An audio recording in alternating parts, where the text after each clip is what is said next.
I befriended a guy at work that a lot of people look down on and make fun of, and it is changing my life. There is a guy near my cubicle at work who is probably the happiest, most caring person I know from how I have interacted with him since he got hired a month ago.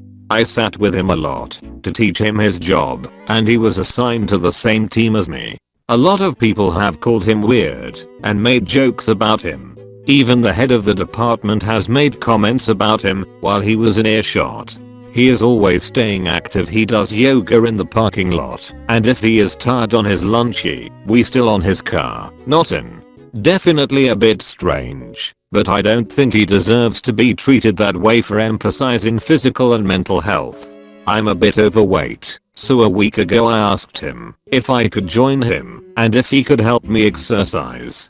It turns out he has a bachelor's and a master's in exercise science, which was super cool. He taught me how to stretch properly and prepare for a run.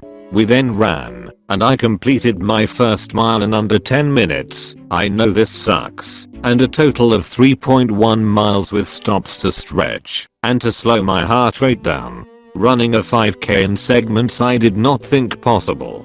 He let me set the pace and was super encouraging the entire way. He also explained his freshman year he was overweight as well, and someone dragged him out and got him to exercise.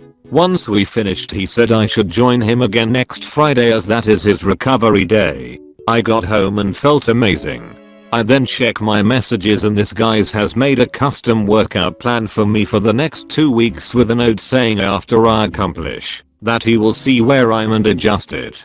He also put in his notes that my short-term goals should be a half marathon and long-term should be a marathon. I teared up a little that someone I barely knew was willing to put a lot of effort and commit to getting me in shape.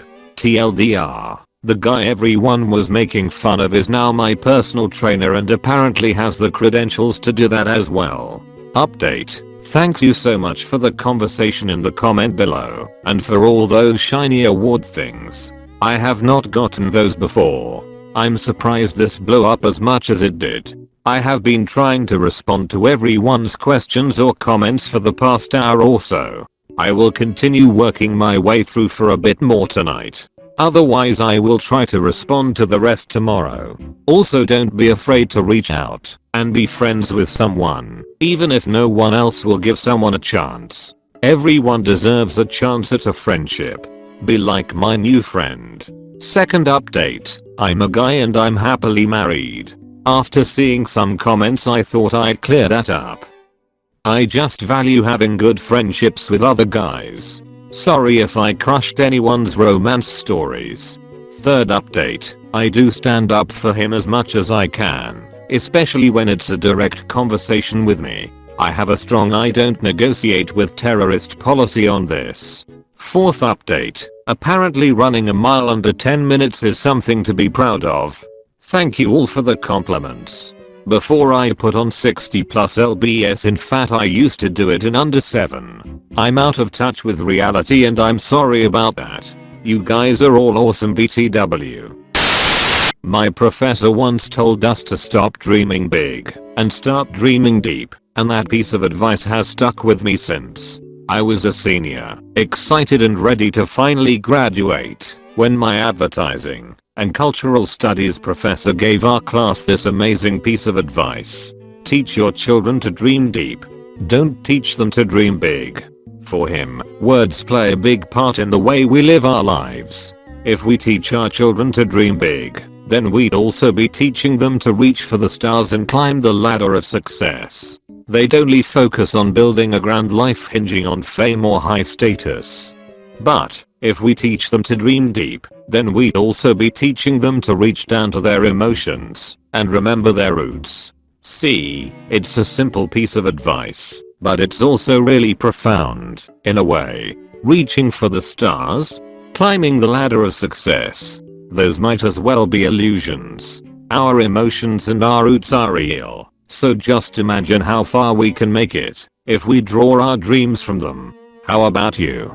What's the best piece of advice you got from a mentor? As of 4 p.m, a little over 6 hours ago, my boyfriend and his ex welcomed their beautiful baby boy into the world.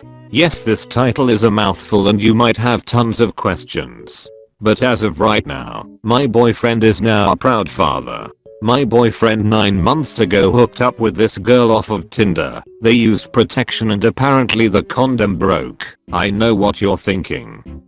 That he didn't use protection, but he swears by it. But anyway, they had a one night stand, and about a month later starting dating me, a man. I'm gay and he's bisexual, hence him being with a girl.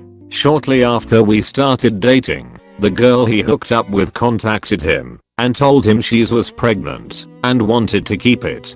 I thought this might have been the end of our new relationship as this was quite a lot to deal with. But throughout the past 8 months, my boyfriend and his ex-fling had proven to be nothing more than competent adults throughout this entire pregnancy. Me and him are 23 and she's 22. Over the course of the pregnancy, me and his ex got very close. She's an amazing person with a beautiful smile and a giant heart. I can easily call her a friend as we all get along together. I know it sounds like a crazy sitcom scenario, but it's our life. The baby was born today, little Isaac. Me and my boyfriend rushed to the hospital last night, and Sam, his ex, was in labor for 26 hours before finally delivering Isaac. I'm currently back at home, while my boyfriend is at the hospital with his ex. I wanted to stay, but he told me I didn't have to if I didn't want to, so I got my things, kisses my boyfriend and Sam goodbye, said congratulations and left. I'm really excited to see where this will go. Hopefully I'll be in this baby life for a long time. I know I'm not his parents and don't really have a say, but I'm excited to be around a baby and even more excited for my boyfriend. God, I feel like I'm high on adrenaline or something, haha. That annoying old neighbor turned out to be a great person. Social distancing can create new relationships as well. There was an old lady living next door to me. She was always complaining about something. We are too loud. My daughter is bringing in dirt to the staircase. We're sitting on the balcony late evenings, etc. Since now we are all time at home, we sit a lot during the day on the balcony next to this lady. She's almost always there, just sitting and staring at the patio. 2 weeks ago I was like, damn, I don't like her, but it's a special situation. So I asked her if she needs some groceries. And then I saw the change on her face. She wasn't annoying and complaining. She was lonely. Since then my daughter and her became besties. Sitting for hours on 2 different balconies and doing all sorts of shit like playing memory, storytelling, doing food for each other. But the way my daughter and this lady smile at each other each morning while saying hi is priceless. Amazing stuff. She turned out to be a great person and cannot wait for COVID to be gone and to have a dinner together. We lived next door for 3 years and we needed COVID to make things up for us. Just saying that social distancing can result in social bonding.